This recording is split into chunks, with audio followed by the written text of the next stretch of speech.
Welcome to Sacred Geometry Academy with me, Scott Randolph Onstadt. What you'll be looking at isn't just a website, it's a map for the human bridge, a way to navigate the tension between the world we are building and the world we actually want to inhabit. In a moment, I'm going to read through a single page of the Academy legend with you, and I'll be adding some of my composer's commentary along the way, meta commentary on my philosophy and worldview, and how I arrived at it. This is an invitation to join me at a depth that brevity cannot reach. If you feel the urge to rush or to skip ahead, I invite you to breathe and try to stay a while longer. I will strive to keep both hemispheres of your mind engaged with word and image. Let's get stuck into the map and begin to navigate the inner territory. So today I'm going to delve into philosophy, which is represented by the owl on the upper right, up by the Corinthian capital. So I'll just tap that owl now, and that takes us to the philosophy page.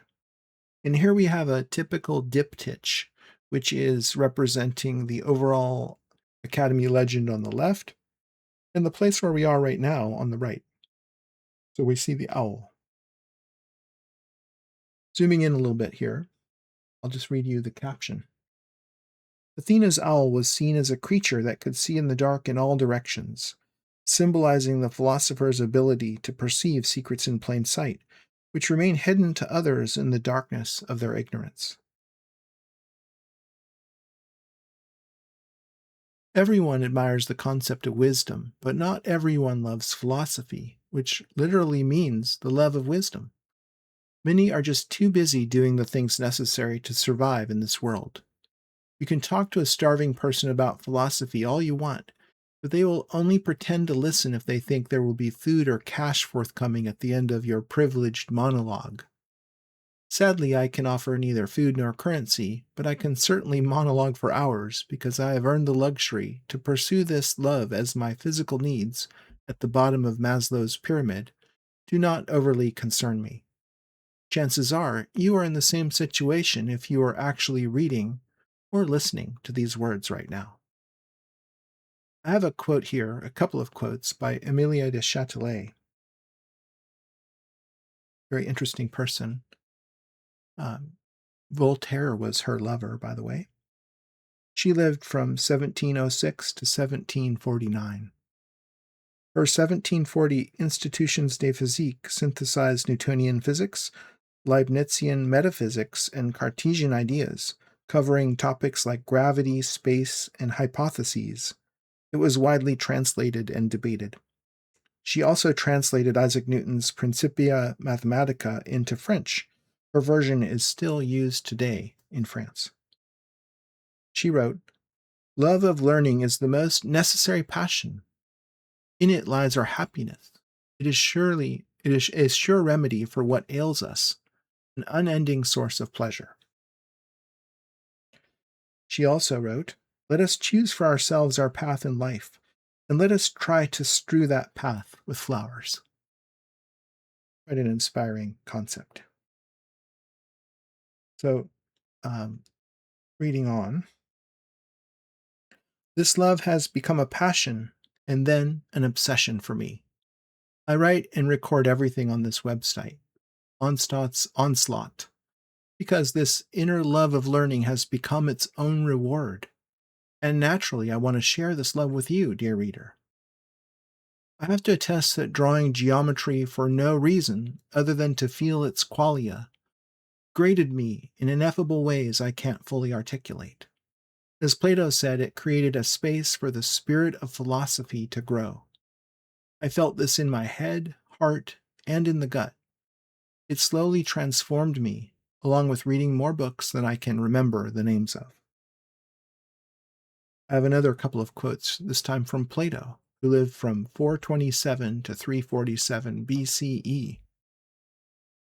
Geometry draws the soul toward truth and creates the spirit of philosophy. It is through geometry that one purifies the eye of the soul. Plato is just so right on the money here. It's amazing to me that he was so uh, tuned in and he lived so long ago. We really haven't gotten any smarter. Here is a philosophy matrix that I had AI create for me, where these concepts that are kind of throughout the website are, and these people are falling like rain. It's pretty cool, but a little bit distracting also. I'll just scroll up.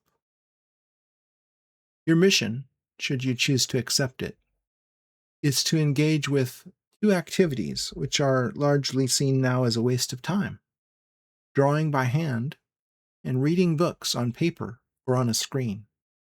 I call these sacred anachronisms. These curious activities are open to all, but only those with the time, space, and permission from their inner or higher selves tend to take up this mission.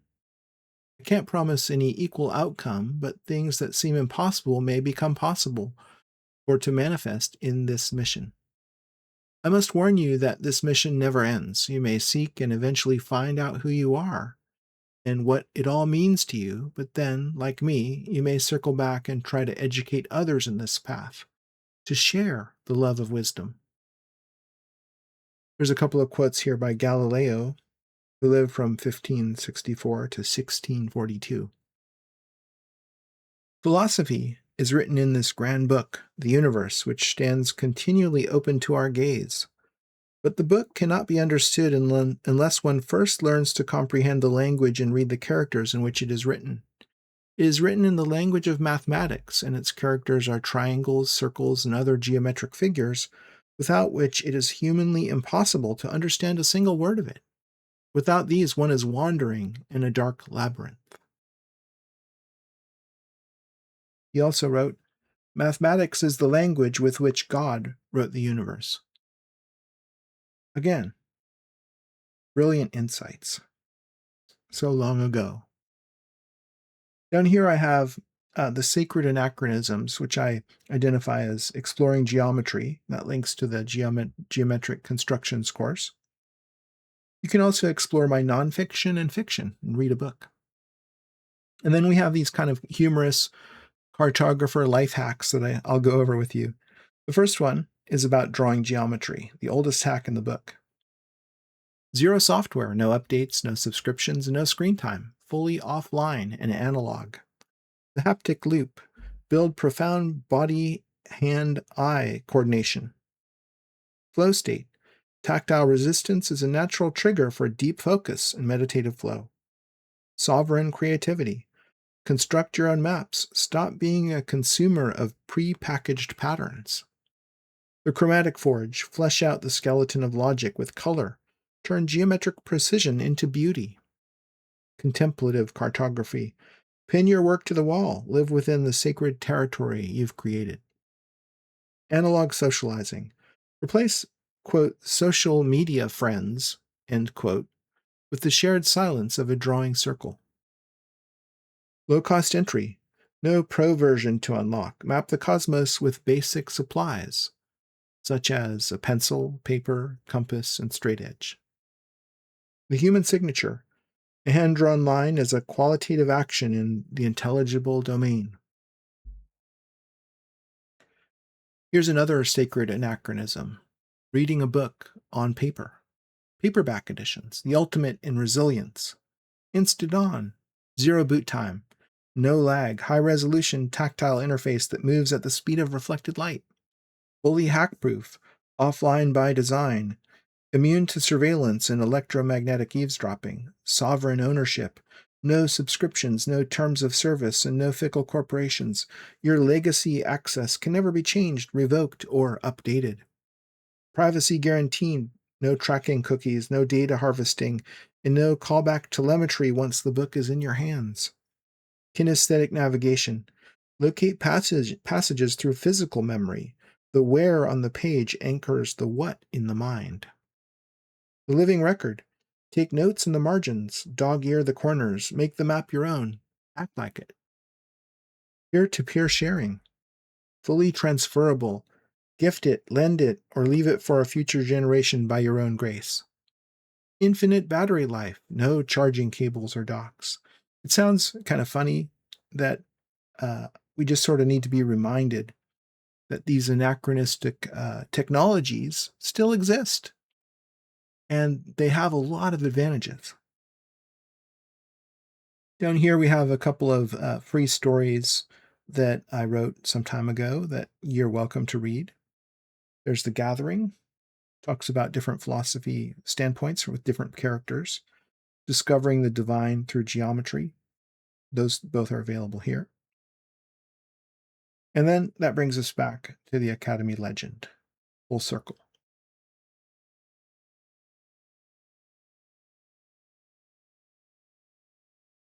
So let me leave you with this message. The depth we're looking for isn't found in the scrolling, it's found in the pauses, the in between spaces when the mind rests and awareness shines through. Thank you for joining me at my desk and sharing in this discovery. I hope to see you back at the Navigator's Chart Room again soon.